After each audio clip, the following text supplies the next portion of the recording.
Boss, mayong morning boss, morning. Mangkot kita ni Labusaw. Amo na yung pakadto pututan boss? Oo, dito lang. Walang. Oo. Dito ka balir. Bakulod. Ulod paano mo lang? Sibo, tapos Sibo to Bakulod. Yung tanaw mo lang. Hmm. Pinapanaw mo na dyan. Oh, langan ka. Dati ka paano yun? Lagi. Oh, content sir, vlogger. Ako na content, naman siya lakarin yung buong Pilipinas. Arin ko po Pilipinas. Ako yung nalakad, ako malang. Nag-upisa pa malang ko. Sibo, Bakulod. Pakadto de, pa Manila. Balita ka dito. Bacolod sir. Taga Bacolod ko. Hi, nandito na ako sa ano yun dito sir? Pututan sir now? Pulutan, barangay mo. Oo, barangay Pulutan. Anong barangay sir? Pulutan. Pulutan? Oo, dito sa okay. lugar ni Barangay Kapatian, Roberto Aniel Lavin. Yun, narinig nyo mga idol. Parang nabutal na hindi ko makapagbigkas ng ano yun, Pulutan, barangay Pulutan. Barangay Pulutan. Barangay Kapitan Roberto Aniel Lavin Senior. Okay, salamat po at nakarating po tayo dito na safety.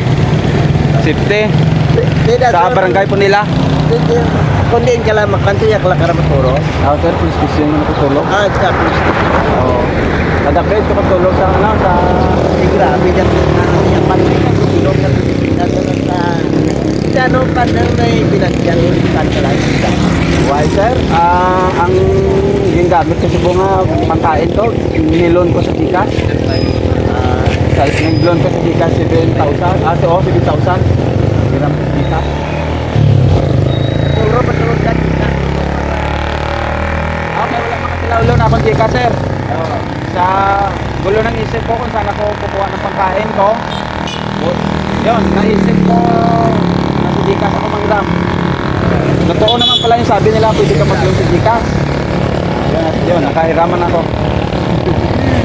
Okay. Inay lang. Sige. Salamat sa supportan nyo rin sila. Oo, sir. Salamat, sir. Diyan ko pala, sir. Boss. Salamat. Bye-bye.